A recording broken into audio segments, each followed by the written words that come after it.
All right, we're back with game four. I am, from Turd's perspective, pleased to see he has switched to 3998. I think that is a way better card than 9559. Um, he's had so much trouble with side to side sweepers, and this gives him potential to do so. You could also imagine the three playing well off the other threes. So this just makes a lot more sense to me as a card to use in general. Now, 9-9s kind of can be balls when your opponent has an opposite A9 corner, right?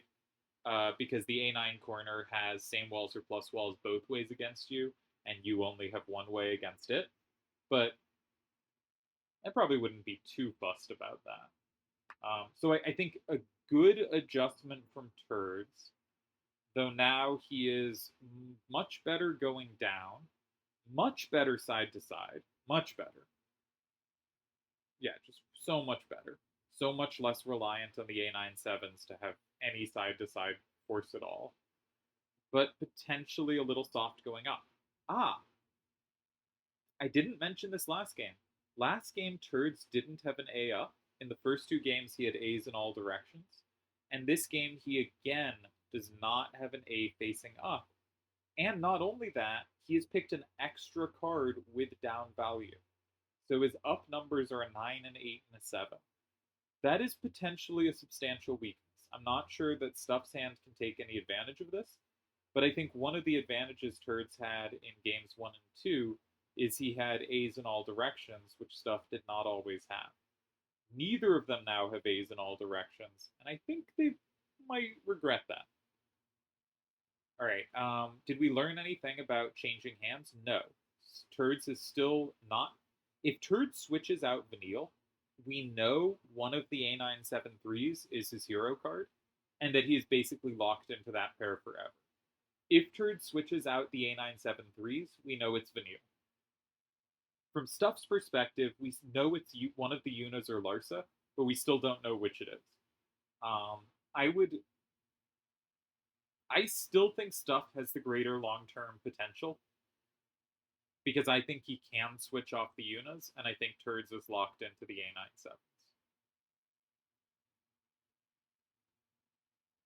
A97s. That said, Stuff has his hand unchanged from the last game. This makes some sense because the last game was by far his best of the series. I still don't like Ayla, but maybe it's not a problem. Potential starters. We just saw Larsa land in 7. It's in fact very possible. I think unlikely, but we see the same first two moves as last game, just in the opposite order. Larsa in 7, met by 3, 7, 9A, and 9. I think that would be favorable for Turdz, but possible starter. Another idea would be Stuff can play either of his 9-9 corners because his A9s are pretty good at recapturing them, right? An A9 with a 9-9 opposite it is pleasant.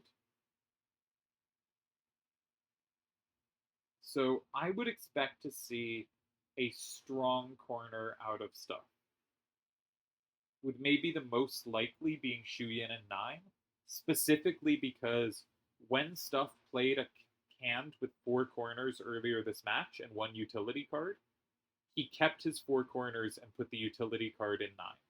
If we look at this hand, he has 4 corners and a 5th corner, right? He has a 5th card for a corner. And so getting rid of that 5th card can be very logical. But we should note, it doesn't lock him into playing it as a strong corner, right? If he decides Turdz is good coverage, for instance, of Shuyin in 9, he could easily play Shuyin elsewhere. Not in 7, because he can't retake it from 4. But it seems plausible to put it in 1 or in 3. Yeah, either of those squares seems very reasonable to me. And if you notice, Turdz has a problem going up, but he can take 8s facing down pretty easily. 8s are not a number that's tricky. Neither are 9s. 10s are tricky. You can't take a 10 coming down from 1, but neither player has, but Stuff does not have a facing down. So there's no way to try to take advantage of that. So I guess my predicted starter is 9, 2, 8, 9, and 9. I have no idea if it's best or anything. It's just the one that seems to fit how stuff is played so far. Um,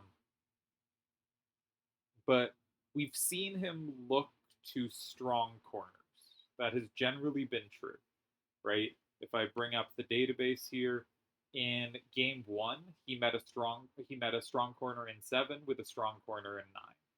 In game 2, okay, game 2 he got rid of his utility card and kept his corners.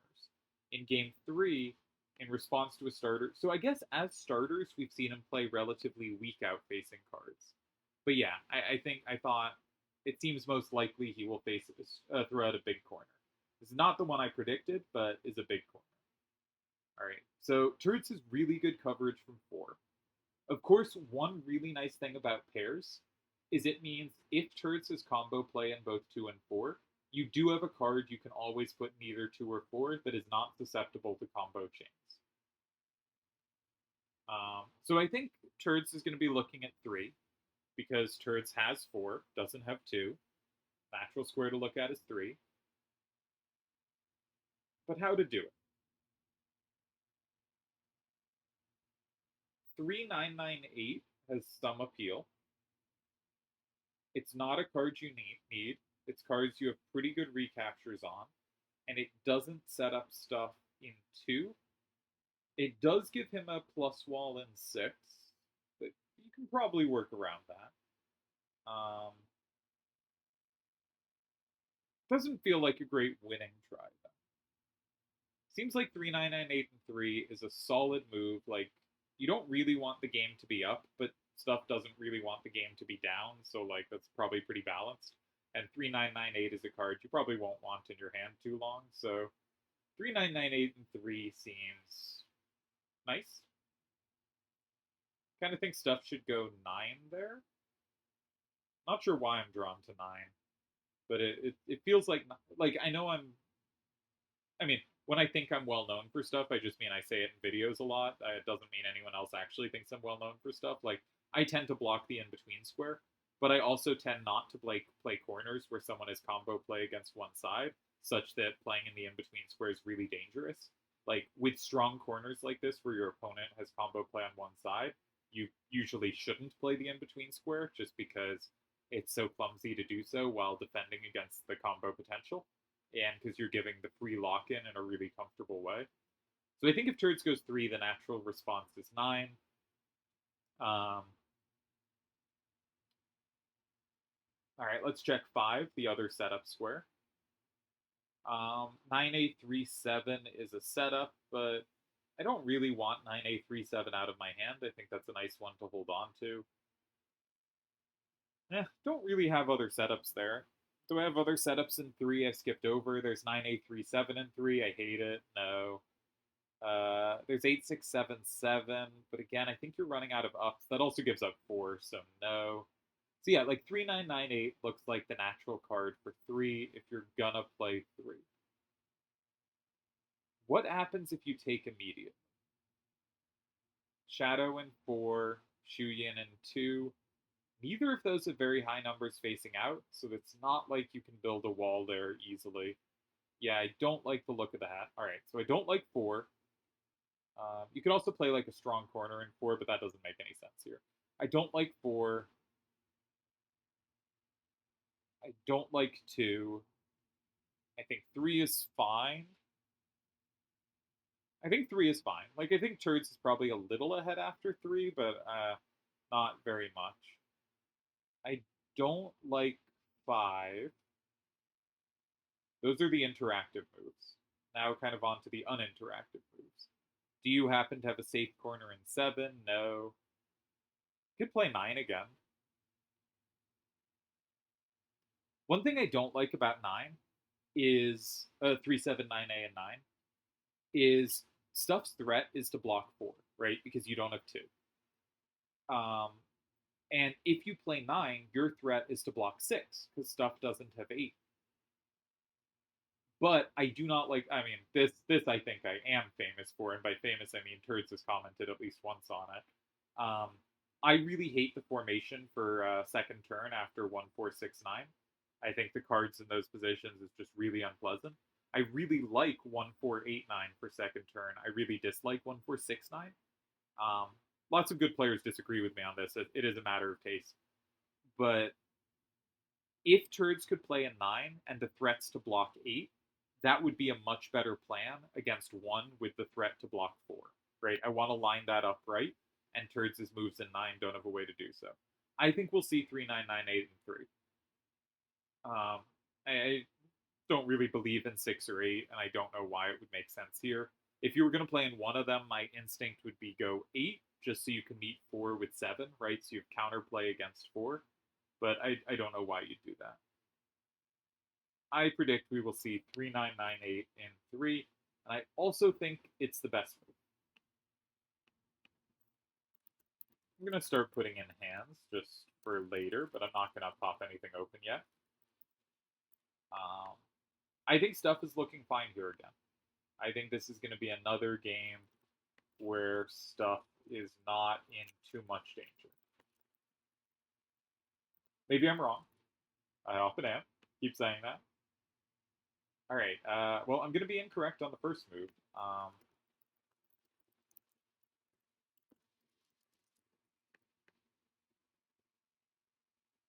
Okay. Where would 379A go? I don't think it's very good in 3. So you can make the argument that because stuff needs a different card for 2 to flip 1 and to flip 3, and a whole different card for 6, and he only has 1 card for each.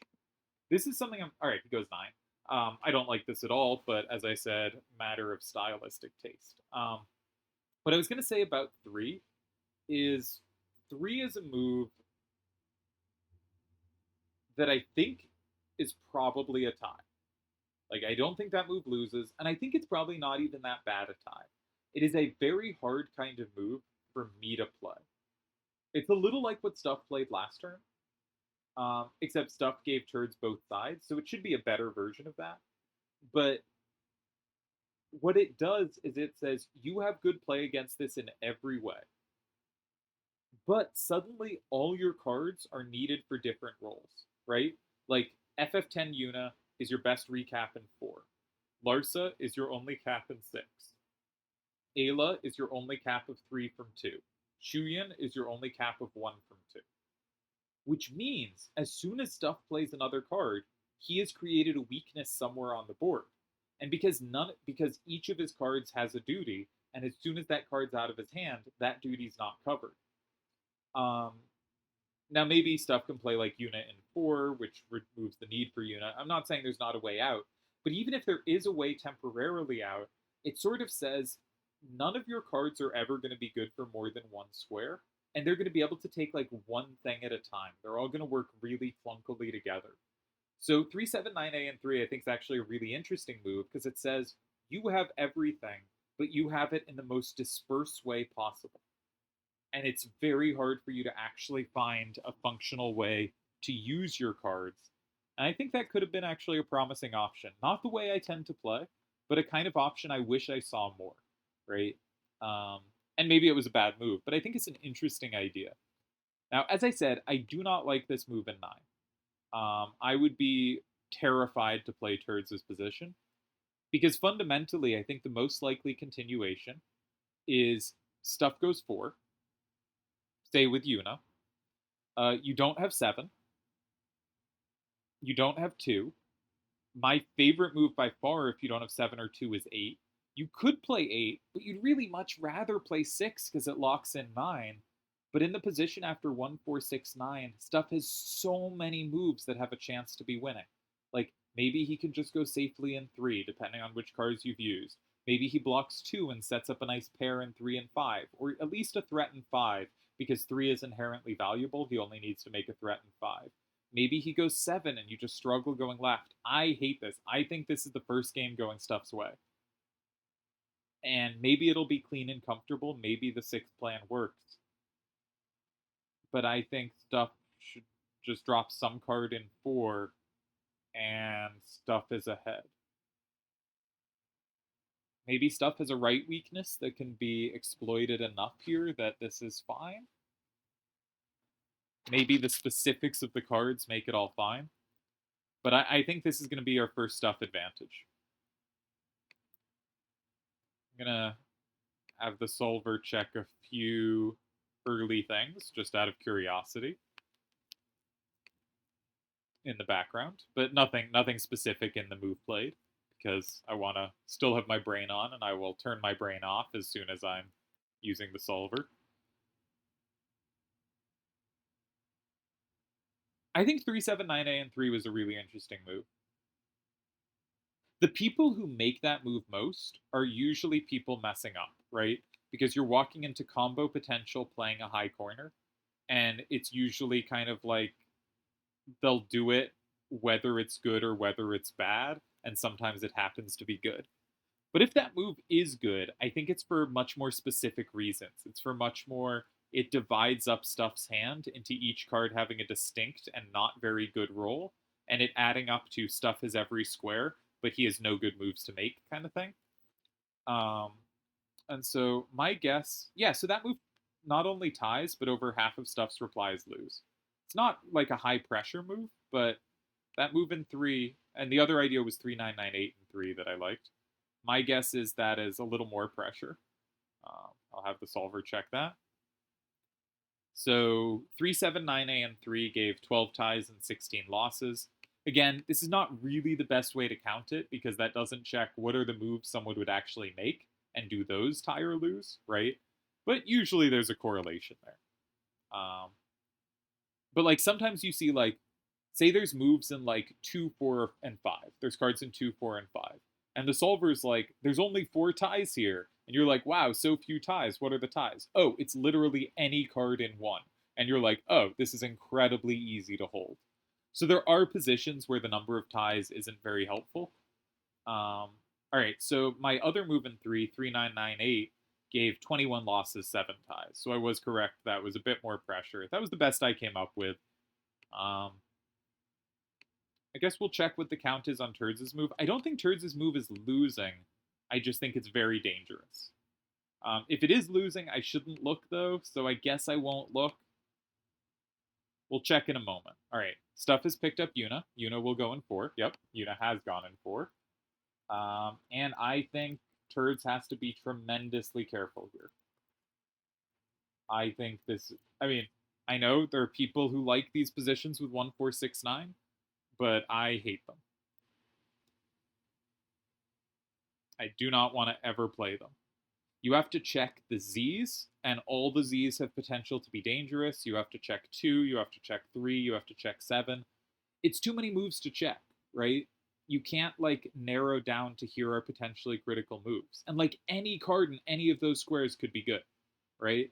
Like it's just too much to check. You have to rely so much on instinct for it. And I think in this mid game, you need to be able to calculate more lines than you have time to calculate. So from my perspective, it's just gambling, right? My perspective going into this formation, it sometimes works and it sometimes doesn't. And no player who makes the move, or very few players, and it depends what cards are there. Sometimes pads are more obvious than others. But that like you are very likely not to have been able to do enough work to justify the move. So whether it works or not, to my eyes, feels like a gamble. Like it feels like it's a gamble. You're going to win a decent chunk of the time, but I do not want to make moves like that. I hate it. I think, there's a 30%, 40% chance Stuff wins this game. And maybe I'm just wildly overstating it, and maybe Turdz has good moves in other squares I haven't noticed, but this seems really dangerous to me.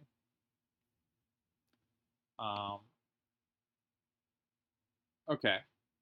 So the solver likes Turdz' move in 9. It says it ranks Turdz' move in 9 better than 379A and 3, and a tiny bit, but basically indistinguishably worse than my best idea 3998 and 3. So the solver thinks this is completely fine as a move, but I think it's wrong. I bet after Stuff's move, this is dangerous. And the solver says, I am full of shit. I should not be anywhere near as afraid of these positions. And there's 13 ties here and 11 losses. Over half the moves tie. We're not going to solver for the next move because we'll try to figure it out. But the solver says this is not scary at all. Like half ties, half losses at this point of the game is very safe in general.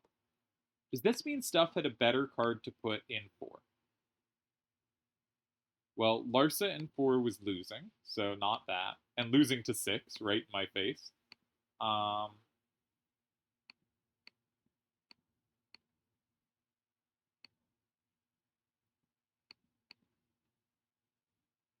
And one sec. I just clicked the wrong thing and opened a program I didn't mean to open, so now my computer has things popping up and whatnot. All right, Solver thinks Stuff played obviously the best move in 4. It did look like the best move in 4. So this might be a situation like last game, where like in game 3, it looked like a really favorable opening for Turdz, and I think he made the best move 3, and then Stuff just very calmly said, no, this is an obvious tie. And we might be seeing the same thing here, where like I think Stuff has done everything right, and Turdz has done something like, I'm a little uncomfortable, this looks really dangerous. But it might just be like Turdz just makes a move and goes, no, this is just very obviously a tie, nothing to worry about here. And it's even possible that after like 9, 8, 3, 7, and 6, it's Stuff that has to be careful. But so I think I massively overstated the danger. I hate these positions though. I really do. I do not trust myself to calculate them. I know I'm repeating myself, but you listen to me talk, you hear me repeat myself. I've recorded how many hundreds of hours now of me talking triple triad. It's going to be a lot of the same.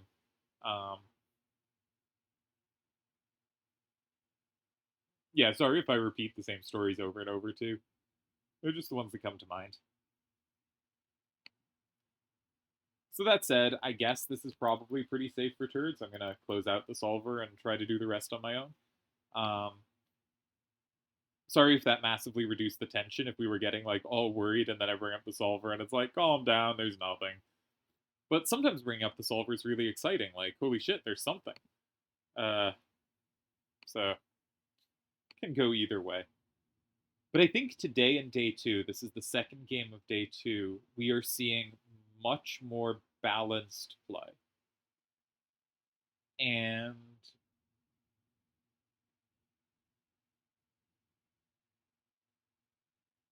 what's the difference? Well, one, Stuff is no longer weak to Turdz' corners, right? 5599 may play terribly in every game, but it means he's not in as much trouble right off the bat. Maybe making a good case that I'm wrong and it is a good card to use. I suspect 6688 would do better, or 8866, in part because the A9s facing it would have less combo potential. It would have an easier time landing on the board without dying, I think.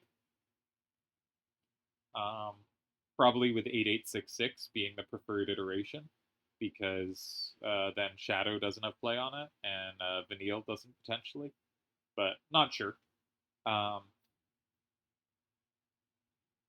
All right, we do see 9A37 and 6, very natural continuation, and now Stuff gets to look for something. I guess he doesn't have a card to put in 7. Like, 7 is really clumsy. I'd probably be looking at 2. Play 2, keep Larsa as sweeper. But the problem is, anything you put in 2, you kind of want Larsa to go in 5 after they go 3, but you also want to keep Larsa as sweeper. Again, there's this right problem, that both of the 9/9s, and in both the last 2 games, Stuff has held cards that can't go right pretty late into the game, has been unable to get rid of them early, and that has limited some potential. Or maybe not this game, but the game 2, I think, that happened. Anything appealing in 3? No.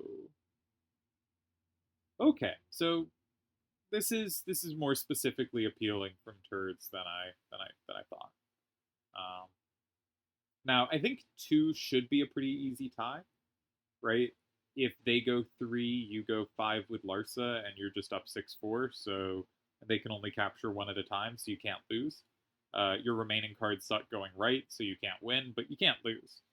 And if you go 2 and they go 5, you can just recap in 3, and Larsa sweeps the end game. You can't lose. Yeah, cannot lose there. Not necessarily winning there either, but you cannot lose. If you go 2 and they go 8,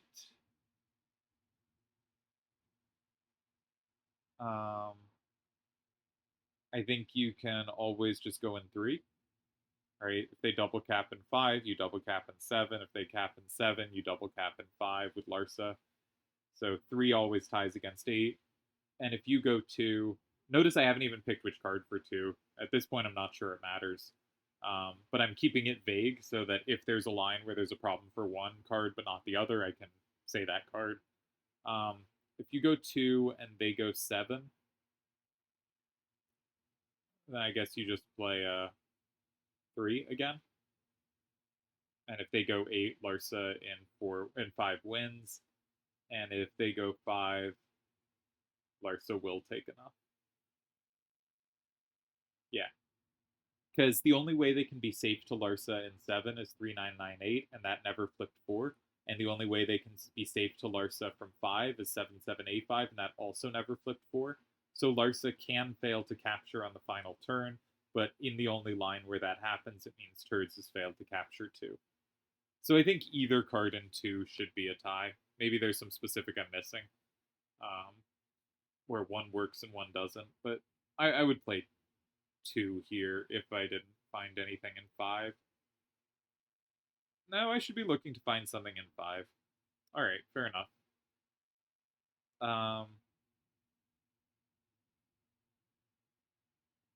I don't want to set anything up, though. The problem is, I don't want to use Larsa, because I want that for the bottom, and the other 2 cards both give Turdz combo play an 8 that extends through 4, and I don't want to have to work that out.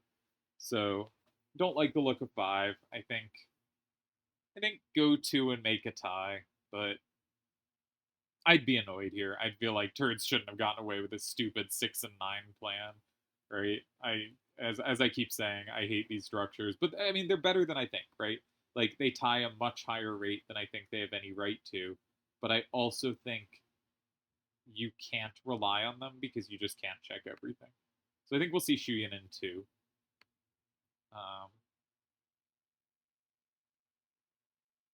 It's possible it lands in like 5 or 7, and I just haven't checked it, and those are fine. But Shuyin 2 feels like the move. One of the first times we've seen someone pick a card and not play it immediately. There have been lots of times throughout these matchups where I've been like, this has been picked up and we'll see it in, and by the time I say it, they've already made that move. And so it looks like I'm just saying the move that's been said. But that's because they've tended to be quick after pickups. Turdz more so, but both of them fairly quick.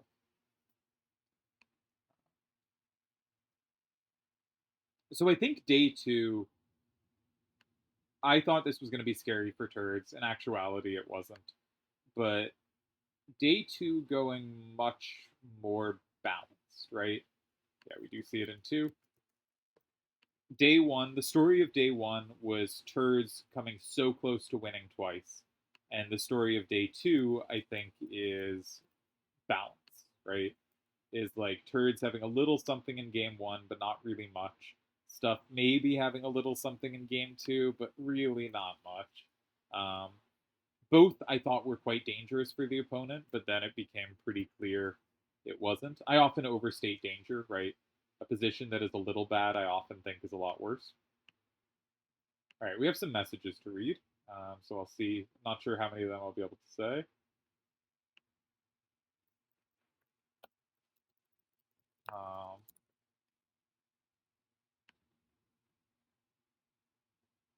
That one's not about Triad Wars. That's about Football Manager.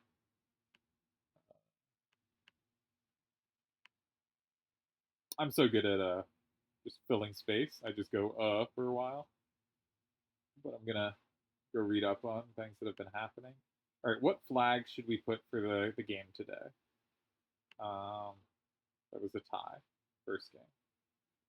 Let's put the Brazilian flag.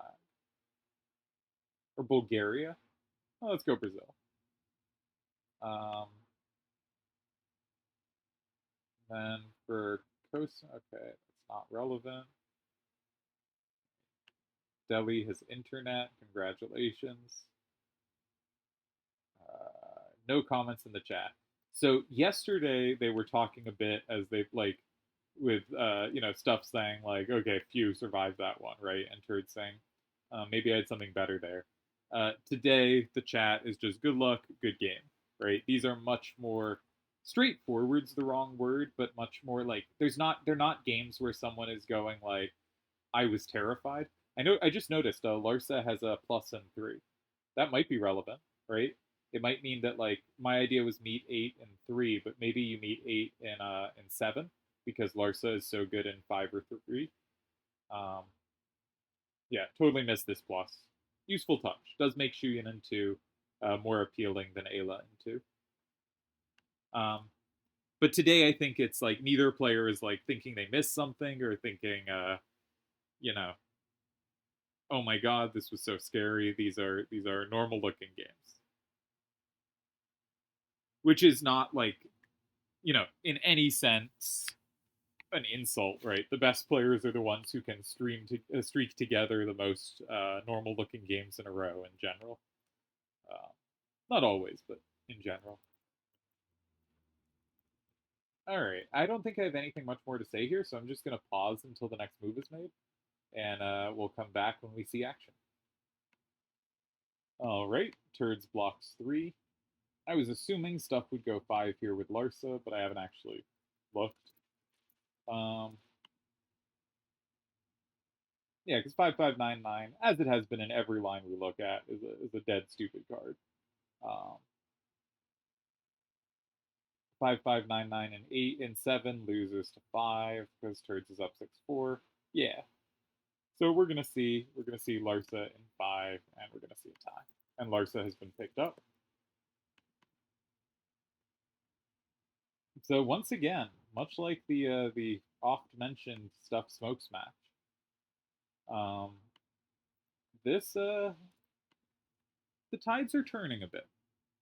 Now this hasn't turned to Stuff advantage, right? Like as much as I said this game I was scared for Turdz, like clearly this was fine the whole way, and it's entirely possible that Stuff who had to be more careful this one.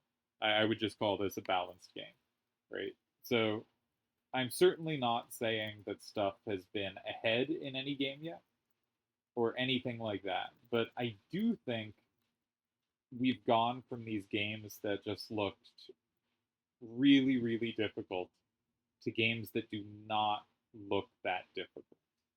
That Stuff is every game has basically been better than the last. Maybe game 2 was worse than game 1. That's debatable.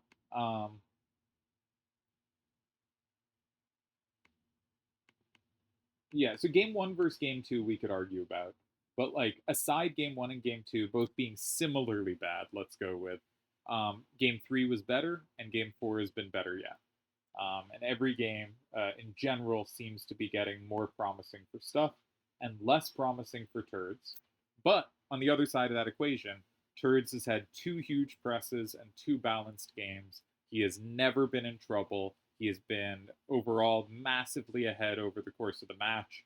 It is in these last 2 games, like I didn't like the move in 9, but it was clearly fine. The previous game he played great. Like it's very hard to. He's either been crushing or played everything correctly and just happened not to be crushing. Turdz has done nothing wrong. I am not saying like the argument for Turdz is he's playing better, and I think that's true. And the argument for Stuff is Turdz was playing better, and now they're playing at maybe a pretty similar level. And if that trajectory can keep going, or if Stuff can maintain that, then he is very much in this match.